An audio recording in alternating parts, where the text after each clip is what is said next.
peut sauter le plus haut en l'air? Moi, c'est moi qui peux sauter le plus haut. Non, c'est de la triche. Ça, c'est pas sauter, c'est voler. Sauter, c'est quand on se sert de ses jambes, comme ça.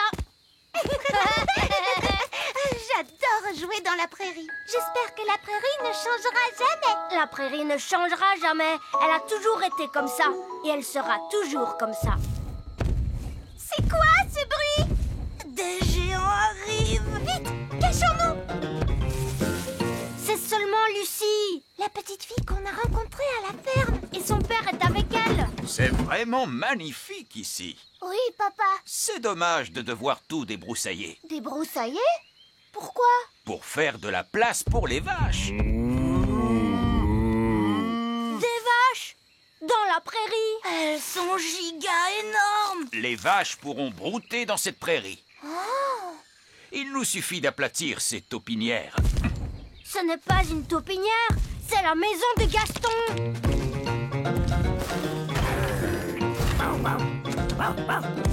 Gaston, ils veulent aplatir ta maison.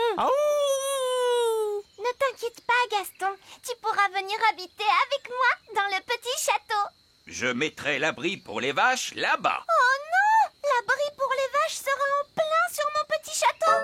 Ne t'inquiète pas, Oli. Gaston et toi, vous pourrez venir habiter avec moi dans le grand arbre elfe. Et je mettrai le fumier des vaches là-bas, près de ces arbres. Oh, c'est là que se trouve l'arbre elfe. C'est quoi le fumier? Du caca de vache. Oh, peut-être que je ne viendrai pas habiter au grand arbre elfe. Merci quand même, Ben. Je ferai bien de commencer à construire la clôture. Lucie! Lucie! Oh, bonjour, Ben. Bonjour, Oli. Ton père est en train de mettre ses vaches juste là où nous vivons. Oui, c'est terrible, n'est-ce pas? Tu dois lui dire d'arrêter. D'accord, je vais lui dire que les elfes et les fées vivent ici. Non, les êtres humains ne doivent pas savoir que nous vivons ici. Mais moi, je suis un être humain et je suis au courant. Toi, tu es spécial. Que pouvons-nous faire alors? Allons demander au vieil elfe sage. Oui, il saura quoi faire. C'est un ancien. Il est sage. Et c'est un elfe. Qu'est-ce que c'était? Chut, nous ne devons pas faire de bruit. D'accord, allons prévenir le vieil elfe sage pour les vaches. Des vaches? Dans la prairie? Nous allons devoir dire au fermier qu'il ne peut pas mettre ses vaches ici. Non, nous ne devons surtout pas parler aux êtres humains. Bonjour, vieil elfe sage. Ah, un être humain! Je suis ravie de vous revoir. Oh, bonjour, Lucie. Je croyais que vous aviez dit que nous ne devions surtout pas parler aux êtres humains. Eh bien oui, à l'exception de Lucie, bien sûr. Lucie est gentille. Mais nous ne devons surtout pas parler aux êtres humains adultes. On ne peut pas leur faire confiance. Ne vous inquiétez pas, je vais tout arranger. Qu'est-ce que vous allez faire? Je vais dire au roi de tout arranger.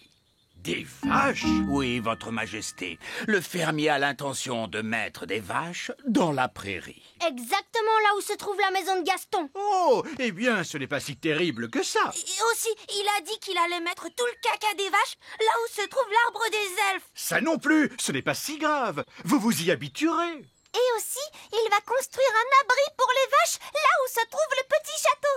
Quoi? Qui est ce fermier? Je vais lui faire voir. Quelle taille fait-il? Est-il aussi grand que moi? C'est mon père. Oh, un être humain. Et son père est encore plus grand qu'elle. Oui, bon. Nounou Prune, trouvez une solution. J'ai déjà trouvé une solution, votre majesté. Oh, bravo. Je vais le changer en crapaud. Vous allez changer mon père en crapaud? Génial! C'est ça votre solution? C'est comme dans le dicton. Pour avoir la solution, change le problème en crapaud. Ce dicton ne rime même pas. C'est un plan stupide. Non, pas du tout. Si, c'est vrai. Et je vous interdis formellement de... Comme je le disais, pour avoir la solution, change le problème en crapaud. Oh, bravo, Nounou Prune. Votre plan marche très bien. Continuez. Tout de suite, votre majesté. Ne pensez même pas une seconde à faire une chose aussi... Oh, où est passé Nounou Prune? Il a presque fini la clôture. C'est l'heure du crapaud. Quoi? Problème résolu. Un crapaud, ça ne fait pas de clôture. Est-ce que que mon père restera un crapaud pour toujours? Oh non, le sort se dissipera au bout d'un moment et il sera à nouveau lui-même. Mais alors, est-ce qu'il ne se remettra pas à construire la clôture? Oh, je n'avais pas pensé à ça. Oh, oh, je crois que le sort est en train de se dissiper. Vite, cachons-nous!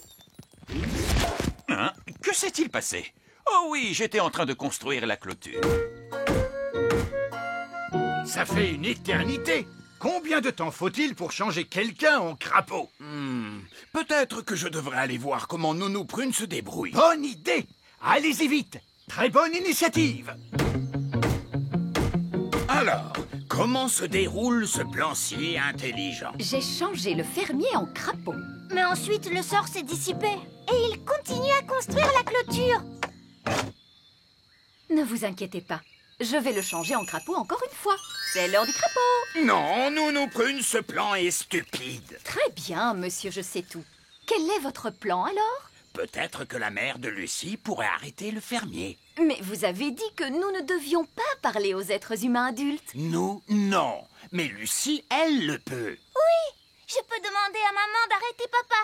Venez. Le plus important, Lucie, c'est de ne pas parler des elfes ni des fées. D'accord, vieille elfe sage. Maman! Maman! Bonjour, Lucie. Je croyais que tu aidais ton père aujourd'hui. Je l'aidais, Mais quoi? Oh maman, papa ne pourrait-il pas mettre les vaches ailleurs? Attends, Lucie, explique-moi ce qui te bouleverse autant. C'est parce que mes amis, les elfes et les fées vivent là-bas. Oh non! Elle est en train de tout lui dire. Des elfes et des fées? Oh, comme c'est mignon. Non maman, c'est la vérité. Très bien, je m'en occupe. Les elfes et les fées, ça existe pour de vrai. Mais je sais qu'ils existent, ma chérie. C'est vrai? C'est l'heure du crapaud. Bonjour, Nounou Prune. Bonjour. Maman, comment ça se fait que tu connaisses le nom de Nounou Prune? C'est parce que je me souviens d'elle du temps où j'étais une petite fille. Mais alors, tu sais déjà tout sur les elfes et les fées? Oui, je jouais avec eux quand j'avais ton âge. Sally, mais bien sûr, je me souviens de toi. Ça fait des années. Oui, il y avait toi et ce coquin de prince Chardon. C'est le roi Chardon maintenant. Nounou Prune, nous ne devons surtout pas parler aux êtres humains adultes. Oh, bonjour, vieille elfe sage. Je suis ravie de te revoir. Oh, bonjour, Sally. Est-ce que vous avez connu le vieil elfe sage quand il était très jeune? Non, il a toujours été vieux. J'ai toujours été sage. Vous n'avez pas du tout changé. Oh, oh, merci. Donc, c'est dans le petit royaume que papa a prévu de mettre les vaches? Oui. Alors nous devons l'en empêcher. Allez, venez tous. Quoi? Nous devons trouver un autre endroit où mettre les vaches. Pourquoi? Parce que l'herbe ici est un peu sèche et le sol est trop boueux. il doit y avoir un meilleur endroit où mettre les vaches. Non, cet endroit est vraiment parfait. Le plan ne marche pas du tout. Oh, qui a dit ça? Et qu'est-ce qu'on fait maintenant? C'est l'heure du crapaud. Non, Nounou Prune. Quoi? C'est l'heure du crapaud. Ah, ne révélez pas notre présence au fermier. D'accord, monsieur, je sais tout. Qu'est-ce que vous proposez? Bonjour. Nous sommes à vous dans un instant. Très bien, Nounou Prune. Comme je le disais, il y a... Mais qui êtes-vous? Bonjour, monsieur le fermier. Nous sommes des elfes et des fées. Et nous vivons ici, dans la prairie. Des elfes et des fées qui vivent dans la prairie? Tu vois, on ne peut pas mettre les vaches ici, mon chéri. Non, bien sûr que non. Je ne veux pas détruire la maison de qui que ce soit. Il y a encore une chose, papa. Tu ne dois dire à aucun de tes amis que tu as vu des elfes et des fées. Ne vous inquiétez pas. Il n'y a absolument aucun risque que je dise à l'un de mes amis que j'ai rencontré des elfes et des fées. Merci, papa. La bonne nouvelle, votre majesté, c'est qu'il n'y aura pas de vaches dans la prairie. Alors, quelle est la mauvaise nouvelle? Le fermier, sa femme et à peu près tout le monde sont maintenant au courant de l'existence des elfes et des fées. Je vois. Heureusement, ils n'en savent pas trop. Et de ce côté, vous voyez le petit château. C'est là que vivent les fées. Bonjour. Bonjour. La visite continue avec l'arbre secret des elfes, où se trouvent tous les secrets que les elfes cachent depuis des années.